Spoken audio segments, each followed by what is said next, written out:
Good evening student. आज हम लोग क्लास 12 चैप्टर नंबर 6 का नेक्स्ट लेक्चर, कौन सा लेक्चर है? लेक्चर नंबर 3 है। फर्स्ट हमने क्या डिस्कस किया था? मैग्नेटिक फ्लक्स के बारे में। Second, property of magnetic flux. Third, Faraday's experiment. आज फोर्थ होगा, ठीक है ना? तो फैराडेज एक्सपेरिमेंट हमने डिस्कस किया था प्रीवियस क्लास में, जिसमें फैराडे के दो लॉ आपको बताए थे, important laws, Faraday's two laws. First मैंने ये बताया था कि whenever magnets or coil are in relative motion, magnets or coil in relative motion, then the induced EMF produce in the coil. ठीक है। अब वो इंड्यूस्ड ईएमएफ जो होता है वो सेकेंड लॉ से किसके डायरेक्टली प्रोपोर्शनल होता है? Rate of change of magnetic flux के। तो induced EMF is directly proportional to rate of change of flux by magnetic flux. तो E equal to E proportional d phi by d t equal to minus d phi by d t आपने prove किया था। यदि n number of turns थे इसमें coil में तो minus n d phi by d t निकाला था, है ना? और नेगेटिव साइन क्या बता रहा था? Negative sign indicate that it opposes change of magnetic flux।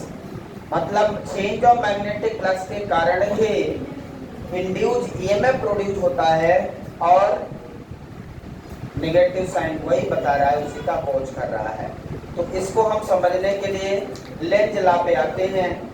Lenz law, ठीक है, आज हम लेंज लॉ डिस्कस करेंगे। तो सभी लोग हेडिंग लगाएंगे लेंज लॉ, लेंज का नियम, लेंज लॉ, ठीक है। LENZ, yes, length. Famous scientist होता है तो उसमें यस लग जाता है। यस ऐसे नहीं लगता, यस लगाने के लिए बहुत मेहनत करनी पड़ती है, ये वाला यस, ठीक है। तो लेंज लॉ हम लोग पढ़ेंगे। लेंज लॉ के द्वारा हम क्या फाइंड करेंगे? Direction of induced current. ध्यान रखना है, आपको पता है इंड्यूस्ड ईएमएफ के कारण इंड्यूस्ड करंट प्रोड्यूस होती है। किसने बताया था? फैराडे ने। फैराडे ने क्या कहा कि यदि एक मैग्नेट और कॉइल को रिलेटिव मोशन करवाया जाए तो उस कॉइल में एक करंट इंड्यूस हो जाती है, मतलब मैग्नेट के कारण कॉइल में करंट इंड्यूस होना। और अस्टन ने क्या बताया था? करंट से मैग्नेटिक फील्ड। फैराडे ने क्या बताया? मैग्नेटिक फील्ड से करंट कॉइल में प्रोड्यूस होना। ठीक है। अब हम जो लेंज लॉ पढ़ रहे हैं, लेंज लॉ से हम क्या जानेंगे? क्या जानेंगे इस लॉ से? इस लॉ के द्वारा हम ये जानेंगे direction of induced current. Current एक स्केलर क्वांटिटी है लेकिन डायरेक्शन होती है, ध्यान रखना है। स्केलर है लेकिन डायरेक्शन होती है।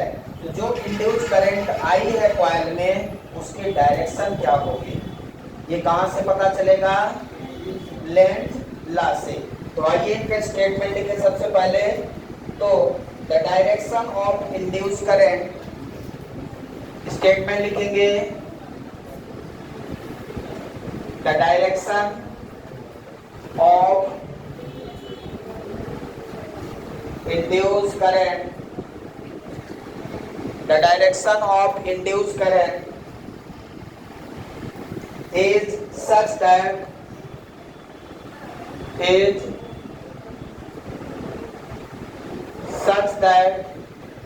it opposes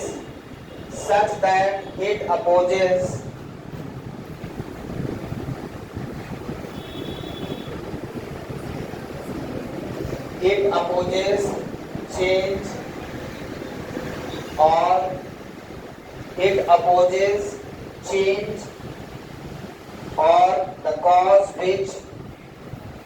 or the cause which produces it। hence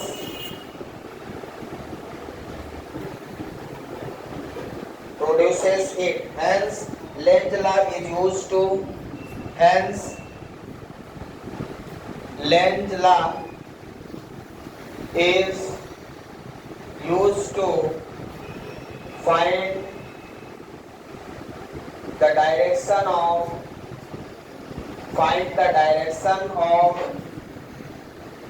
induced current.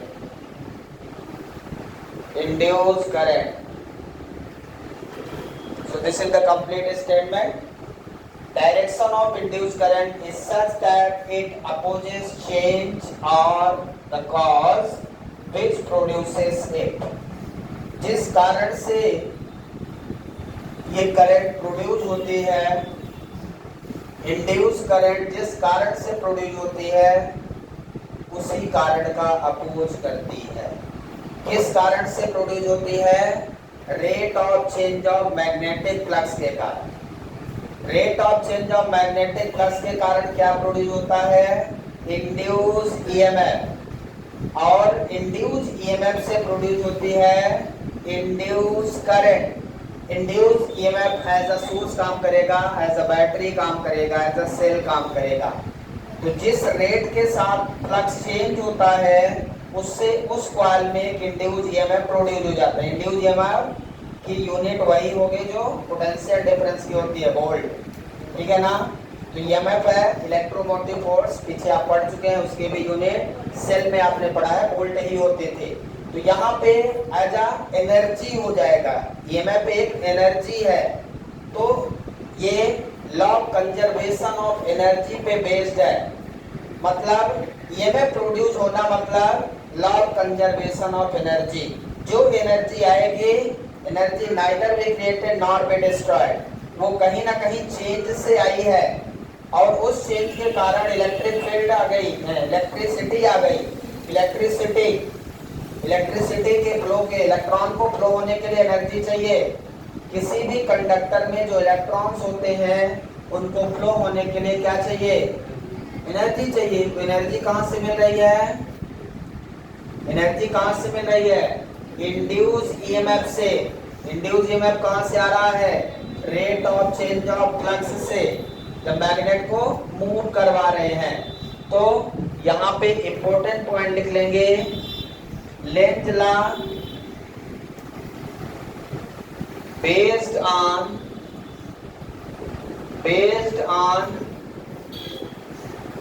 Lenz law based on the law of conservation of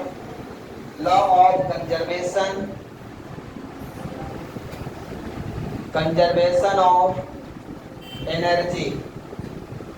very most important point है law of conservation of energy।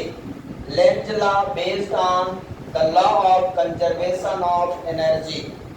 Lenz law किस energy conservation पे based करता है? Law of conservation of energy पे based होता है। जैसे Kirchhoff's law मैंने बताया था, एक चार्ज पे बेस्ड था, दूसरा एनर्जी पे बेस्ड था। अब यहाँ एनर्जी इसलिए है क्योंकि यहाँ इंड्यूस ईएमएफ है। इंड्यूस ईएमएफ है, इंड्यूस ईएमएफ एनर्जी है। क्या है? एनर्जी। तो कंडक्टर में इलेक्ट्रॉन्स को उसी में से एनर्जी मिलती है, तो उसमें इंड्यूस करंट प्रोड्यूस हो जाती है, इंड्यूस करंट फ्लो होने लगती है सर्किट में। क्लियर है? इसलिए यहाँ पे आपको ध्यान रखना है, ये करंट ही है, बस इसका नाम इंड्यूस करंट, क्योंकि डायरेक्ट टच से नहीं आती है। ये मैग्नेट और कॉइल में रिलेटिव मोशन से आती है, दोनों टच नहीं करवा सकते। Without touching to each other only relative motion is required. यहाँ पे मैग्नेट और कॉइल में रिलेटिव मोशन रिक्वायर्ड है, बाकी कुछ नहीं चाहिए आपको। इंड्यूस ईएमएफ प्रोड्यूस करने के लिए रिलेटिव मोशन होना जरूरी है, इसमें मैग्नेट और कॉइल में। ये फैराडे ने बताया।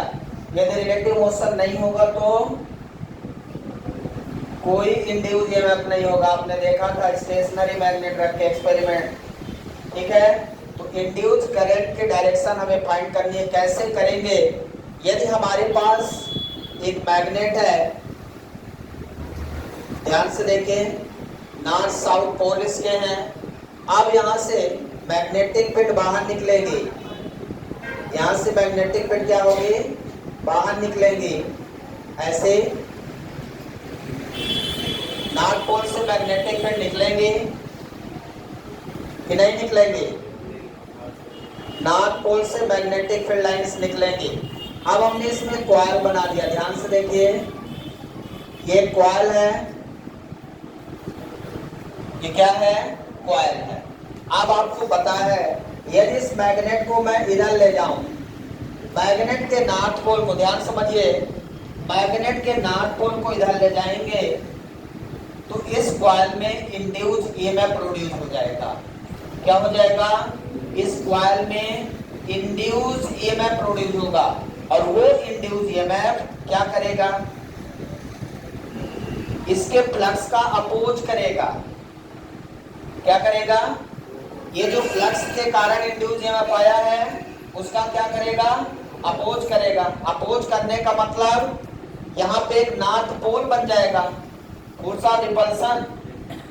अपोज का मतलब क्या, फोर्स ऑफ रिपल्सन, मतलब यहाँ पे एक नॉर्थ पोल बन जाएगा।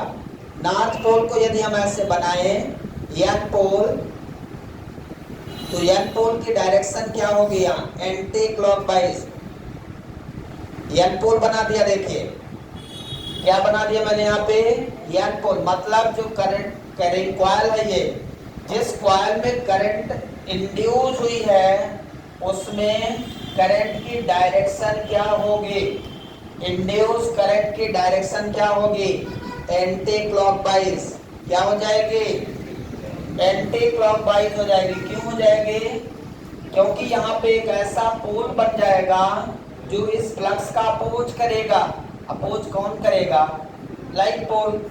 ठीक है, यदि हम मैग्नेटिक फील्ड को इधर ला रहे हैं तो इधर कौन अपोज करेगा, नॉर्थ पोल। तो एक नॉर्थ पोल बन जाएगा इस कॉइल में। नॉर्थ एंड कैसे बनाएंगे, समझ में आया, ऐसे बनाएंगे, मतलब यहाँ पे इसकी डायरेक्शन क्या हो जाएगी, ये कॉइल है, कॉइल में एंटी क्लॉकवाइज। एंटी क्लॉकवाइज मतलब यदि करंट की डायरेक्शन देखें इसमें तो बाहर की ओर आएगी। करंट की डायरेक्शन क्या आएगी, बाहर की ओर, इंड्यूस करंट बाहर। तो इस तरह से एंटी क्लॉकवाइज डायरेक्शन में यहाँ पे इंड्यूस करंट आपकी फ्लो होने लगी। समझ में आया, नॉर्थ पोल की तरह बिहेव करने लगा। और यदि सेकेंड केस इसमें देखें, ये फर्स्ट नंबर है, यदि आप क्या करते हो, इस मैग्नेट को दूर ले जाते हो,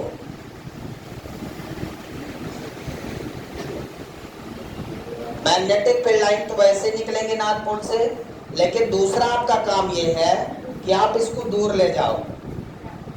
मैग्नेटिक फील्ड लाइन को यदि आप दूर ले जाओगे तो कॉइल में चेंज होगा।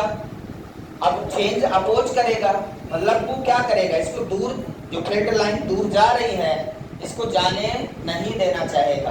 क्या करेगा, रोकने का प्रयास करेगा। ये जो कॉइल है, ये कॉइल बना दिया मैंने, समझ में आ रहा है। आप बताइए, केस दोनों सेम है। एक केस में मैं मैग्नेट को इधर ले जा रहा हूं, दूसरे केस में मैग्नेट को इधर ले जा रहा हूं, पोल दोनों सेम है, बस कॉइल यहीं पे है। तो दोनों केस में होगा क्या, यहाँ पे क्या होगा, ये जो इलेक्ट्रिक मैग्नेटिक फ्लक्स है इसका अपोज करना चाहिए, क्योंकि यहाँ जो इंड्यूस ईएमएफ होगा वो क्या करेगा, इस फ्लक्स का क्या करेगा, अपोज करेगा। अपोज करने का मतलब क्या है, यहाँ पे एक नॉर्थ पोल जैसा बनेगा। क्या बनेगा, नॉर्थ पोल जैसा। नॉर्थ पोल बन गया ना, ये नॉर्थ पोल का मतलब है एंटी क्लॉकवाइज। नॉर्थ पोल का मतलब क्या है, एंटी क्लॉकवाइज। अब देखिए, यदि मैं इसको दूर ले जाता हूं तो फ्लक्स डिक्रीज होगा। फ्लक्स क्या होगा, डिक्रीज होगा, चेंज डिक्रीज होगा। तो अब क्या करना है, यहाँ पे ये किस तरह से, यहाँ पे कौन सा पोल बन जाए कि अपोज होने लगे, साउथ पोल बनेगा। यदि साउथ पोल बनेगा तो ये फ्लक्स को क्या करेगा, खींचेगा। क्या करेगा, खींचेगा, मतलब इंक्रीज करेगा। यहाँ पे जब इधर ले जा रहे हैं तो फ्लक्स चेंज इंक्रीज हो रहा है, और अपोजिशन मतलब डिक्रीज होना चाहिए। और यहाँ पे जब दूर ले जा रहे हो तो फ्लक्स चेंज डिक्रीज हो रहा है, तो उसको क्या करना है, अपोज करवाना है। अपोज करने के लिए क्या करना पड़ेगा, साउथ पोल बन जाएगा। साउथ पोल कैसे बनाएंगे, साउथ पोल ऐसे बन जाएगा, मतलब यदि हम देखें कि ये इसमें डायरेक्शन जो होगी वो क्लॉकवाइज हो जाएगी। कैसी हो जाएगी, क्लॉकवाइज डायरेक्शन। साउथ पोल का मतलब क्या है, ये साउथ पोल हो गया, ये डायरेक्शन हो गई, यहाँ पे ऐसे ये डायरेक्शन हो गई। साउथ पोल मतलब ये डायरेक्शन, यहाँ से ये बना ना तो ये डायरेक्शन हो गई, यहाँ से ये बना और ये बना, तो यहाँ पे करंट की डायरेक्शन, ये एरो साइन बता रहा है करंट की डायरेक्शन। साउथ पोल बन गया यहाँ, तो करंट की डायरेक्शन साउथ पोल में यस कैसा बिहेव कर रहा है, क्लॉकवाइज। कैसा बिहेव कर रहा है, ये क्लॉकवाइज। और यहाँ यन देखिए ऐसे बना, ये करंट की डायरेक्शन, यन ऐसे घूमेगा ना, घूमेगा कि नहीं, तो क्या बन जाएगा यहाँ, एंटी क्लॉकवाइज। तो लेंजला ये कह रहा है कि यदि किसी मैग्नेट को आप नॉर्थ पोल को कॉइल के पास लाते हो तो उस कॉइल में इंड्यूस ईएमएफ प्रोड्यूस हो जाता है। इंड्यूस ईएमएफ क्या करता है, उसके फ्लक्स का अपोज करता है। तो इसके फ्लक्स का अपोज करने का मतलब क्या, यहाँ पे एक नॉर्थ पोल बन जाएगा। क्या बन जाएगा, एक नॉर्थ पोल रख के देखिए तो रिपल्सन होगा कि नहीं। नॉर्थ पोल का मतलब क्या, यहाँ पे रिपल्सन, रिपल्सन मतलब यहाँ पे एंटी क्लॉकवाइज डायरेक्शन। और यहाँ पे क्या किया आपने, मैग्नेट को दूर ले गए। दूर लेने का मतलब फ्लक्स में चेंज तो होगा लेकिन फ्लक्स डिक्रीज होगा। डिक्रीज होना मतलब यहाँ पे साउथ पोल, साउथ पोल यदि बनेगा तो उसका चेंज का अपोज करेगा, जाने नहीं देगा, डिक्रीज नहीं होने देगा, तो क्या करेगा, यहाँ पे अट्रैक्ट करेगा। इसलिए यहाँ पे क्या बन जाएगा, साउथ पोल। इस तरह से हम इंड्यूस करंट की डायरेक्शन फाइंड कर लेते हैं due to pole, north pole as well as south pole, clockwise और एंटी क्लॉकवाइज।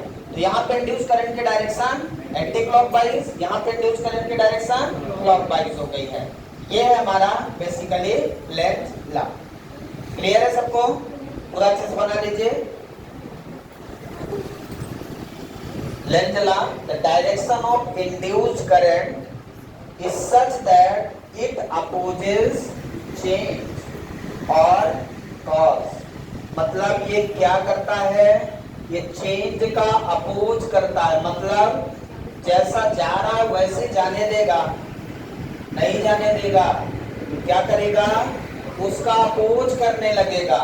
मतलब जब हम मैग्नेट को इधर ले जा रहे हैं तो मैग्नेटिक फ्लक्स इधर इंक्रीज होता चला जाएगा, लेकिन इंड्यूस करंट क्या कहता है, इंड्यूस करंट इंड्यूस ईएमएफ से आ रही, तो ये क्या करता है, अपने चेंज का, इंड्यूस ईएमएफ कहां से आया, मैग्नेटिक फ्लक्स के चेंज से, उसी चेंज का अपोज करेगा। जहां से आया है उसी चेंज का क्या करेगा, अपोज करेगा। The direction of induced current is such that it opposes change or the cause which produces it। जहां से प्रोड्यूस हुआ है उसी का, उसी कारण का अपोज करेगा। आया कहां से है, मैग्नेट के मैग्नेटिक फ्लक्स के चेंज होने से। मैग्नेट के मैग्नेटिक फ्लक्स के चेंज होने से इंड्यूस ईएमएफ आया है और इंड्यूस करंट आई है। इंड्यूस करंट कहां से आई है, मैग्नेट के मैग्नेटिक फ्लक्स के चेंज होने से।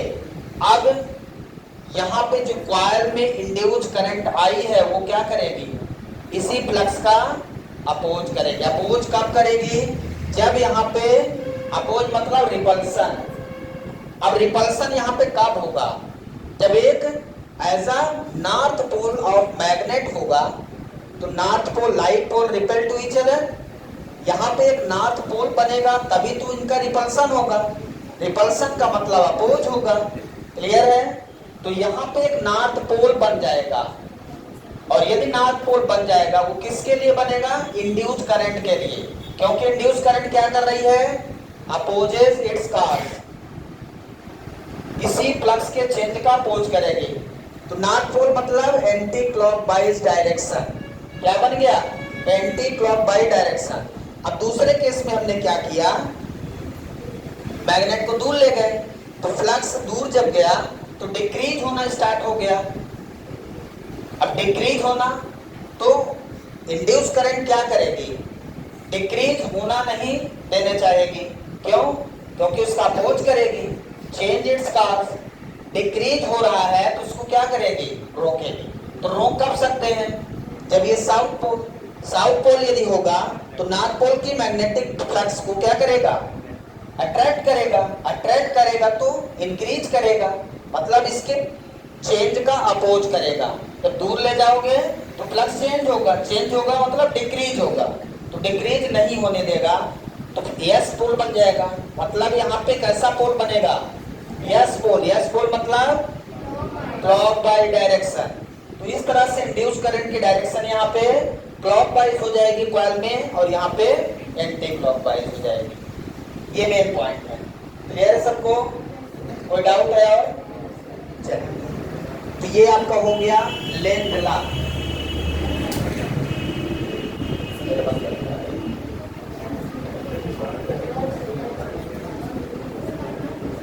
इसके बाद यहाँ पे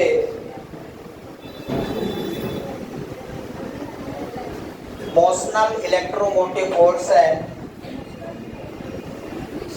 motional electromotive force,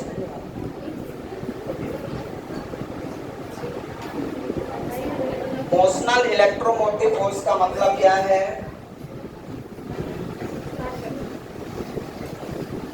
electromotive force मतलब एक करंट कैरिंग कंडक्टर को हम मैग्नेटिक फील्ड में मूव करवाएंगे, तो वहां पे जो फ्लक्स में चेंज होगा वो क्या होगा, मूव करेगा। ये कंडक्टर है, इसको मैं मैग्नेटिक फील्ड में मूव करवा देता हूं। नाम से समझ में आता है मोशनल। इलेक्ट्रोमोटिव फोर्स तो है, ईएमएफ तो है, पीछे ईएमएफ हो चुका है, लेकिन यहाँ पे मोशनल ईएमएफ है, मतलब एक कंडक्टर मूव करेगा। मोशन मतलब कंडक्टर मूव करेगा। एक कंडक्टर मैग्नेटिक फील्ड प्रोड्यूस करता है, ठीक है। तो इसका स्टेटमेंट लिख लेंगे, when a straight conducting rod, when a straight conducting rod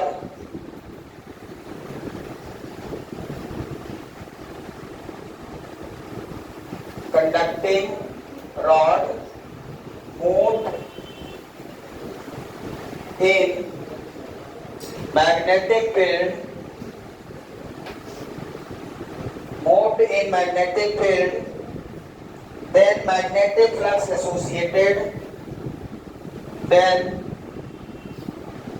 magnetic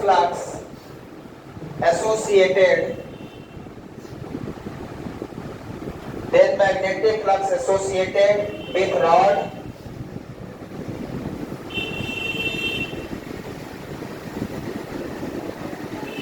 changes and some EMF will be induced. When a straight conducting rod moved in magnetic field, then magnetic flux associated with rod. ठीक है, उस rod में magnetic flux associate हो जाएगा। यदि किसी straight conducting rod को, conducting rod है उसमें फ्री इलेक्ट्रॉन्स हैं। आपने कहा ना कि कॉइल और मैग्नेटिक फील्ड, जहां कॉइल होगा और मैग्नेटिक फील्ड होगी, तो अभी पिछले केस में हमने क्या किया, मैग्नेट को मूव करवाया, कॉइल को ऐसे रख दिया। अब हम लोग कॉइल मतलब कंडक्टिंग रॉड को मूव करवा रहे हैं। हमने कहा कोई ना कोई एक मूव करना चाहिए। यदि मैग्नेट को मूव करवा रहे हैं तो कॉइल में इंड्यूस ईएमएफ प्रोड्यूस हो गया, तो क्या कॉइल को मूव करवाने से नहीं होगा? दोनों चीजें। तो स्ट्रेट कंडक्टिंग रॉड है, अब हम कंडक्टिंग रॉड को मैग्नेटिक फील्ड में मूव करवा देते हैं। तो मैग्नेटिक फील्ड आपके फिक्स है, रॉड मूव कर रहा है, तो उस रॉड पे इंड्यूस ईएमएफ, क्योंकि वो भी फ्लक्स चेंज करेगा। फ्लक्स चेंज होने के लिए किसी ना किसी को मूव करना जरूरी है, बस ये ध्यान रखना। चाहे मैग्नेट को मूव करवाओ, चाहे कॉइल को मूव करवाओ। तो अब हम कंडक्टिंग रॉड को मूव करवा रहे हैं, क्या दिक्कत है? यदि ये मैग्नेट है और एक कंडक्टिंग रॉड है, कोई भी ले ले, ये मैग्नेट है, मतलब मैग्नेट है तो ये मैग्नेटिक फील्ड है। अब हम इसमें क्या कर रहे हैं, कंडक्टिंग रॉड को मूव करवा रहे हैं। तो कंडक्टिंग रॉड है, ठीक है, ये मतलब ये कॉइल है। अब जब इसको मूव करवाएंगे तब भी तो फ्लक्स को कट करेगा, इसके फ्लक्स को तब भी तो ये कट करेगा कि नहीं करेगा। तो जब भी फ्लक्स को कट करेगा, फ्लक्स को कट करने के लिए रिलेटिव मोशन होना जरूरी है। ये जरूरी नहीं कि केवल मैग्नेट मूव करे, कंडक्टिंग रॉड भी मूव कर सकता है मैग्नेटिक फील्ड में। तो ये जब कंडक्टिंग रॉड को मूव करवाएंगे मैग्नेटिक फील्ड में, तब उस ईएमएफ को मोशनल ईएमएफ बोल देंगे, क्योंकि तब भी ये इलेक्ट्रोमोटिव फोर्स प्रोड्यूस करेगा। और इस इलेक्ट्रोमोटिव फोर्स के कारण इस कंडक्टर में भी एक करंट आ जाएगी, आएगी कि नहीं आएगी। चेंज के कारण इसमें जो कंडक्टिंग रॉड है इसमें करंट इंड्यूस हो जाएगी, करंट आ नहीं है, ठीक है। तो यहाँ पे एसोसिएटेड विथ रॉड, इसके बाद लिखेंगे changes and some EMF will be induced. Changes and some EMF will be induced. Some EMF will be induced across the end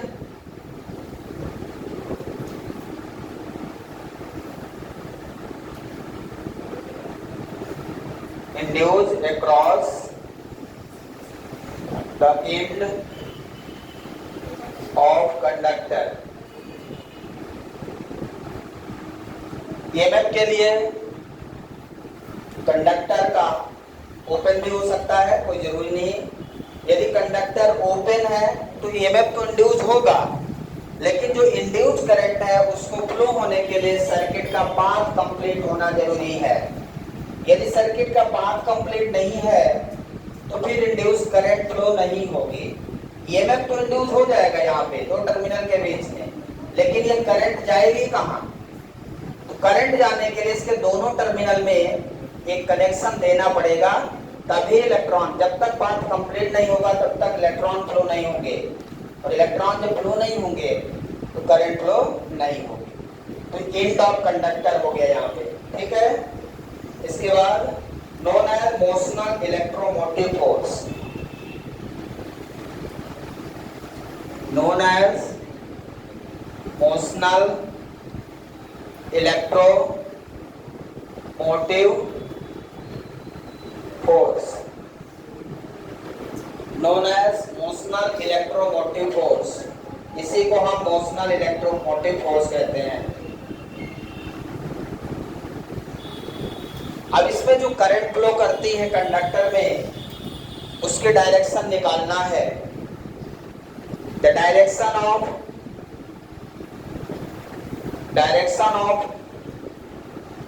induce current to be find by using Fleming right hand rule।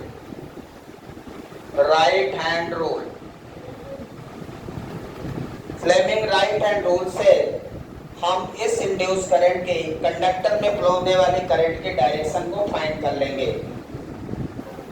तो हम Fleming right hand rule, motional ये समझ में आया। Motional word का क्या मतलब है? Straight conducting rod move in magnetic field. जब एक स्ट्रेट कंडक्टिंग रॉड को मैग्नेटिक फील्ड में मूव करवाते हैं तब उस कंडक्टिंग रॉड में मैग्नेटिक फ्लक्स एसोसिएट हो जाता है। उस मैग्नेटिक फ्लक्स के कारण उसमें इंड्यूस करंट प्रोड्यूस हो जाती है। वो इंड्यूस करंट की डायरेक्शन को Fleming right hand thumb rule से फाइंड करते हैं हम। तो ये ध्यान रखिएगा, 2 नंबर में ये भी आता है लिखने के लिए। और right hand Fleming right hand rule,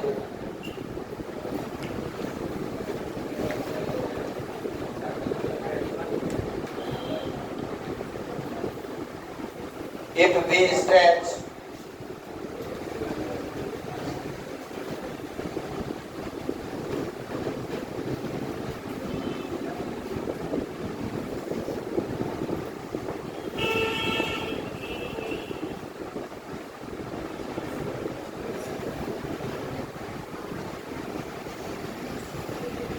our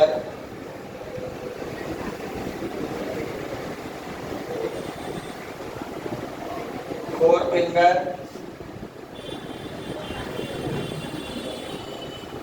middle finger,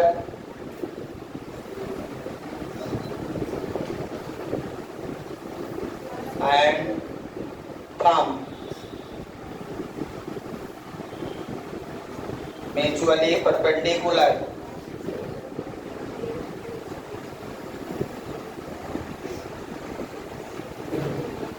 to each other.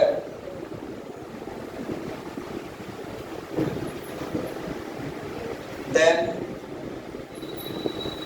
the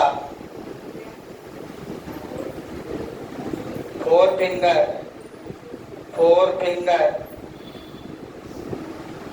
indicates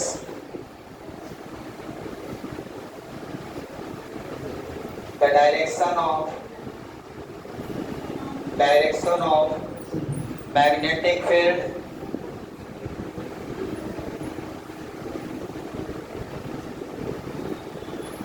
Middle finger indicates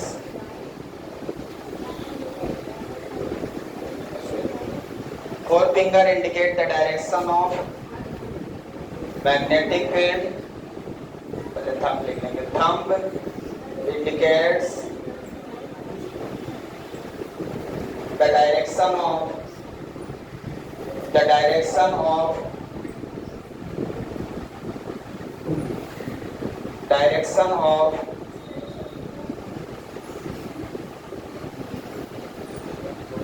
force on conductor.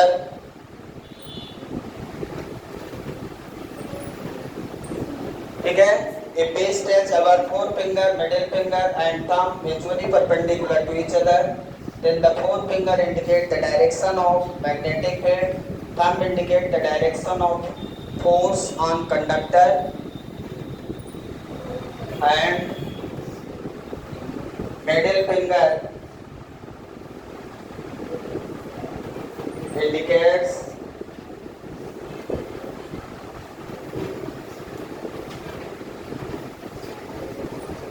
the direction of induced current. इस तरह से थ्री फिंगर्स को हम लोग म्यूचुअली परपेंडिकुलर रखेंगे, जिसमें से ये फोर फिंगर है. ठीक है, ये क्या है? फोर फिंगर, ये मिडिल फिंगर और ये थंब. करंट यदि अब बढ़ जा रहा है कंडक्टर में, ये मैग्नेटिक फील्ड है और ये फोर्स है. अब कंडक्टर को आपने किस प्रकार से रखा है? मैग्नेटिक फील्ड में कंडक्टर को जो मूव करवाना है हमेशा 90 डिग्री पे मूव करवाएं. उसमें जो फोर्स लगेगा 90 डिग्री पे लगेगा, तो करंट उसमें इंड्यूस होगी. मैक्सिमम करंट इंड्यूस थीटा पे भी होगी, लेकिन मैक्सिमम करंट इंडक्शन के लिए 90 डिग्री होना जरूरी है. तीनों 90 पे रहे, मैग्नेटिक फील्ड, फोर्स और इंड्यूस करंट तीनों. यदि यहाँ पे डायग्राम के माध्यम से शो करें तो ये यदि थंब है, ये फोर फिंगर है, ये है मिडिल फिंगर.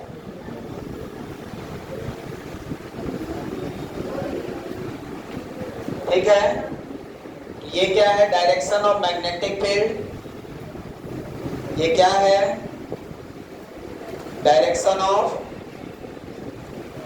Magnetic field. ये क्या है? Direction of induce current. Induce current, ये डायरेक्शन ऑफ इंड्यूस करंट हो गया। और ये मोशन, मोशन ऑफ कंडक्टर या force on motion of conductor. तो ये फोर्स की डायरेक्शन है, मोशन ऑफ कंडक्टर। किधर मूव कर रहा है कंडक्टर? कंडक्टर मूव करवा रहे हो अपना, आपने मोशनल ईएमएफ में क्या बताया? कंडक्टर मूव कर रहा है, तो किस डायरेक्शन में मूव कर रहा है? ये है मोशन ऑफ कंडक्टर। ठीक है, ये फोर्स भी बताता है। कंडक्टर पे जिधर फोर्स लग रहा है उधर मूव करेगा। यदि इसको हम इधर फोर्स लगा दें तो इधर मूव करेगा, इधर फोर्स लगाएंगे तो इधर मूव करेगा। फोर्स और मोशन ऑफ कंडक्टर में लिख सकते हैं, जिधर ही मूव करेगा वो डायरेक्शन होगी। क्लियर है? ये राइट हैंड थंब रूल है, याद रखेंगे, Fleming right hand thumb rule. Clear है? जो लेफ्ट हैंड होता है उसमें इंड्यूस करंट नहीं होती, उसमें करंट हो जाती है बस। क्लियर? बाकी सेम रहता है। बाकी कल पढ़ेंगे। Thank you, have a nice day.